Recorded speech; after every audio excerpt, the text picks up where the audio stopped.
Okay, let's take a look at this question. So we got 3 plus 2x to the power of n is a positive integer. The coefficients of x squared and x cubed by the ratio of 3 is to 8. So what I noticed straight away is that I need the coefficients of the x squared term and the x cubed term. And power 2 and power 3 are relatively small, so I don't really need to use the r plus 1 formula. Also, I noticed that 2 and 3 are closer to 0, which means that I should expand it in ascending powers of x, meaning I start with the smallest power. So what would the smallest power be in this expansion? It will simply be 2x power 0. So 3 power n times 2x to the power of 0. Of course, anything power 0 is 1, so I can just replace this with times 1. But I'll just write this down, power 0, for formality's sake, so you can see a pattern. And then the first coefficient must be n choose 0, which is of course 1, but I'll just write it for formality's sake, so you can see the pattern. And of course the next term, you just have to replace the 0 with a 1 and the n with n minus 1. The power drops by 1, n becomes n minus 1, and the power increases by 1, 0 becomes 1, n minus 1 plus 1 becomes a n. The power must always adds up to n. Okay, of course the next term will be n choose 2 times 3 to the power of n minus 2 times 2x to the power of 2. Here we notice we got the quadratic term already, the x squared term. Of course we can continue and get our cubic term, the next term.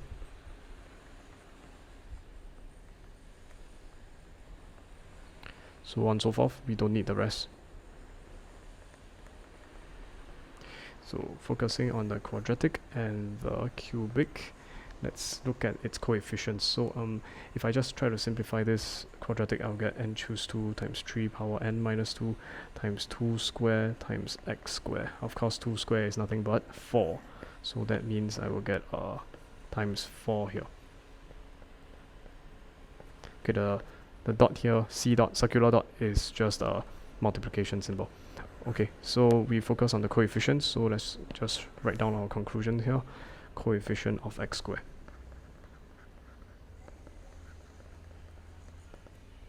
Right here. Okay, then what else we have? We have coefficient of the x cubed term. So what would that be? Let's take a look. So it's n choose 3 multiplied by 3 to the power of n minus 3 times 2 cubed times x cubed. Of course 2 cubed is 8, so we can simplify as n choose 3 times 3 power n minus 3 times 8 times x cubed. But we only want to focus on the coefficients, right? The question tell us about coefficients, so we just use the number in front, these guys. That's the coefficient of x cubed. What did they tell us about these coefficients? They are in the ratio of 3 is to 8. Okay, so that means it's really just a fraction. What's the order? X squared and x cubed are in the ratio of 3 is to 8. So x squared on top, x cubed below, 3 on top, 8 below. Fraction equals to fraction, like this. Okay? Then you want to find the value of n. So now you want to solve for n. That's quite difficult, right? That's when you realize that you have to use the formula for factorial. Here, there are two formulas to use. It's either n times n minus 1 times dot dot dot until n minus r plus 1. And you should realize that there will be, the bottom number is r, then there will be r factors here. 1, 2, 3, 4, 5, 6, 7, r minus 1, r factors.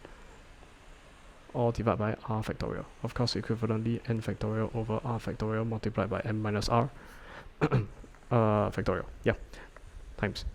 This is not a good formula to use. It's better to use this formula. Why? I'll show you. Let me see. So what's n choose 2? It's just n times n minus 1. The bottom number here is 2, so I'll just have 2 factors. Divide by 2 factorial. Okay, so this n choose 2 is this n times n minus 1 over 2 multiplied by 3 power n minus 2. But what I realized is that n minus 2 is really just 3 times n minus 3 times 3 power 1. Agree or not? n minus 3 plus 1 is n minus 3 plus 1 is n minus 2. Yes, of course. So you can do that. Times 4 divided by denominator n times n minus 1 times n minus 2. 1, 2, 3. Count down. Here it's 3, that's why you have 3 factors. You can check that this is n minus r plus 1, n minus 3 plus 1. Divided by 3 factorial multiplied by 3 power n minus 3 times 8 equals to 3 over 8. Okay, so now notice that there are a few factors we can cancel off. N cancel off, n minus 1, n minus 1 cancel off. 3 factorial go on top, 2 factorial go below. Maybe we can simplify a bit more. 2 factorial is nothing but 2. 3 factorial is nothing but 6. So 6 goes on top, 2 goes below. What we will get is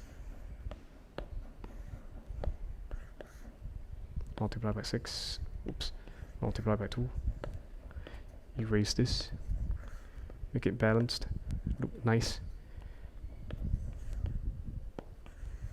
something like this.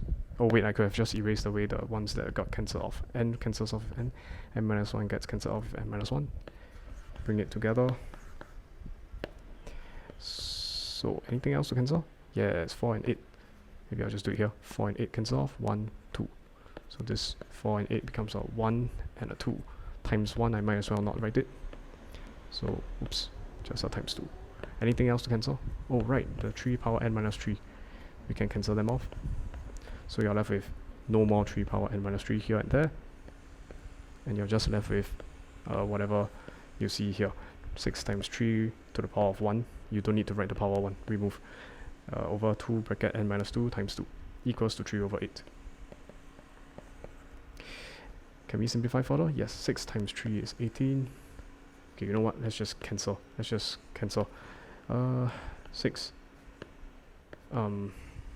6 and 2 cancels off. This becomes 1. This becomes a 3. Numerator becomes 3 times 3, which is 9. Divide by 2 times n minus 2 with brackets times 1. Times 1, you can just throw it away. Focus on the 2 bracket n minus 2. What do you get? 2n minus 4 equals to 3 over 8. Cross multiply 8 times 9. 9 times 8 is 3 times 2n minus 4. Yeah, of course I could have factored out 2 and cancel off the 8, but let's just simplify it straight away. It's quite simple already. 3 times 2n is 6n, 3 times 4 is 12, with a minus. 9 times 8 is 72. Bring the 12 over, I get 84. Equals 6n, n equals to 84 over 6. That's like 42 over 3, that's a 14, yeah. Okay.